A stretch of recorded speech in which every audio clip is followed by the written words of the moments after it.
What is political inactivity? And how is it a threat to democracy?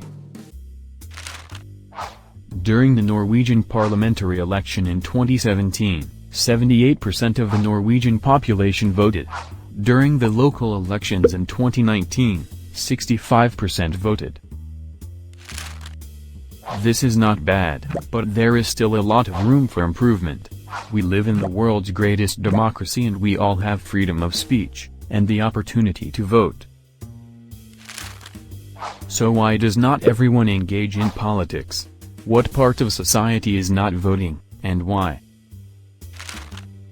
Statistics from SSB show that, during the last parliamentary election in 2017, 69% of the Norwegian population in the age group of 18 to 24 years old voted. Meanwhile, the number of voters amongst the age group of 45 to 79 years old was at 85%. During the last local election in 2019, the younger generation voted much less, with a 22% decrease compared to the older generation. Another great gap in political engagement is between immigrant and non-immigrant groups. While about 84% of Norwegians without an immigrant background voted during the last election, only 55% of the first-generation and second-generation immigrants did. This makes up a 29% difference in political engagement.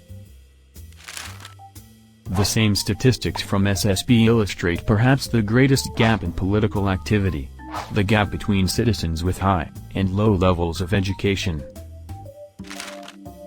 We distinguish between three different levels: 1. Primary school, 2. High school, and 3. Higher education. During the last parliamentary election in 2017, 65% of citizens with a primary school education voted, 79% of citizens with a high school education voted, and 90% of citizens with a university degree voted.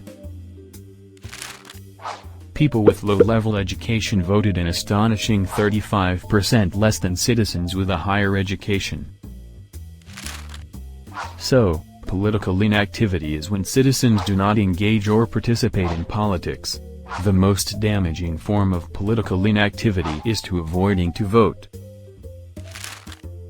And yes, Norwegian citizens vote at a fairly high rate, and the voices of most groups, the majority in society, are heard. But the problem occurs when the voices of individual groups is left out, like young, low-educated and immigrant groups. So yes, there is a significant difference in political engagement in society, but why does this contrast exist? Why does it really matter? And why would it be a threat to democracy? These questions will be answered in Part 2, about political inactivity. Link is down below.